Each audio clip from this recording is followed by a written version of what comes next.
और इस वक्त की बड़ी खबर के साथ शुरुआत करेंगे। दरअसल इलाहाबाद हाईकोर्ट ने मदरसे को जारी राज्यों के फंड पर सवाल खड़े किए हैं। कोर्ट ने दरअसल ये पूछा कि क्या धर्म निरपेक्ष राज्य में सरकार मदरसे को फंड दे सकती है। कोर्ट ने यह भी जानना चाहा कि क्या धार्मिक शिक्षा देने वाले मदरसे संविधान के अनुच्छेद 25 से 30 तक हासिल मौलिक अधिकारों का पालन कर रहे हैं या फिर नहीं। क्या धर्मों की आस्था को संरक्षण दे रहे हैं। क्या संविधान के अनुच्छेद 28 में मदरसे धार्मिक शिक्षा, संदेश और पूजा पद्धति की शिक्षा दे सकते हैं। कोर्ट ये जानना चाहता है कि क्या दूसरे धार्मिक अल्पसंख्यकों के धार्मिक शिक्षा संस्थानों को सरकार फंड दे रही है। क्या महिलाओं को मदरसों में प्रवेश पर रोक है। यदि ऐसा है तो क्या ये भेदभावपूर्ण नहीं है। कोर्ट ने इन सभी सवालों के राज्य सरकार से 4 हफ्ते में जवाब तलब किया है। अब इस याचिका की सुनवाई 6 अक्टूबर को होनी है।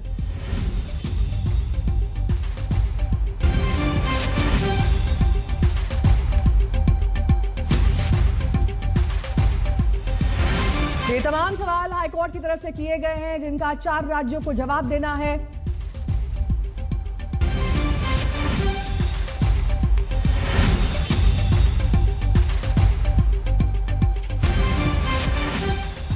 तो गाय को लेकर इलाहाबाद हाईकोर्ट ने बड़ी टिप्पणी की है। कोर्ट ने कहा कि गौरक्षा को किसी भी धर्म से जोड़ने की जरूरत नहीं है। गाय को अब राष्ट्रीय पशु घोषित कर देना चाहिए। केंद्र सरकार को इस पर विचार करने की जरूरत है।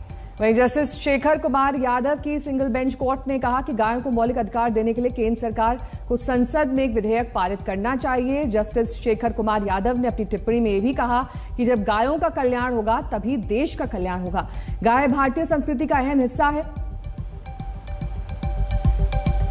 वहीं इलाहाबाद हाईकोर्ट ने यह टिप्पणी गाय की हत्या के आरोपी जावेद को जमानत की बहस के दौरान की। जस्टिस शेखर यादव की खंडपीठ ने कहा कि आवेदक ने गाय चुराने के बाद उसे मार डाला था। आरोपी पर पहले गो हत्या का आरोप लगा।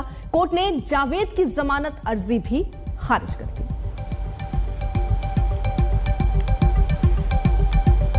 माननीय उच्च न्यायालय का सुझाव गौ माता को लेकर जो आया है, हम उसका स्वागत करते हैं और माननीय मुख्यमंत्री आदरणीय योगी आदित्यनाथ जी और देश के यशस्वी प्रधानमंत्री हम सब संकल्पित हैं। हम गौ माता के संरक्षण को लेकर, गौ माता के तमाम रखरखाव को लेकर लगातार भारतीय जनता पार्टी की सरकार उत्तर प्रदेश में, देश में, हम चूंकि ये हमारी सांस्कृतिक धरोहर और धार्मिक आस्था भी है, तो इसलिए इसको एक बड़ा विस्तार मिलेगा पूरे विश्व के लेवल पर। अगर हम जिस तरह का सुझाव माननीय उच्च न्यायालय का आया है इस पर अमल करेंगे। ये बिल्कुल सही है। गाय हमारी माता है और हम समाजवादी तो गाय अपनी माता को पालते हैं, उनका पालन पोषण करते हैं। लेकिन जब से भारतीय जनता पार्टी की सरकार इस उत्तर प्रदेश में आई है, गाय माताओं के लिए रहने के लिए जगह नहीं है। वो रोड पे घूमती रहती हैं, चाहे वो बारिश हो, गर्मी हो, ठंड हो, बेचारी रोड पे रहती हैं। इन्होंने नाम के गौशाला बनाए हुए हैं, लेकिन वहां पे खाने तक का खाना प्रोवाइड नहीं कर पाते। बेचारी भूख से उनकी मौतें होती हैं और कई बार तो गाय माता रोड पे ट्रक से टकरा के उनकी मौत हो जाती है।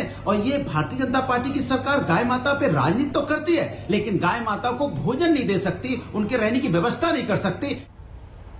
इसी के साथ यहां रुकेंगे। शुरू से ब्रेक के लिए फौरन होंगे हाजिर कुछ और खबरों के साथ। देखते रहिए आज तक।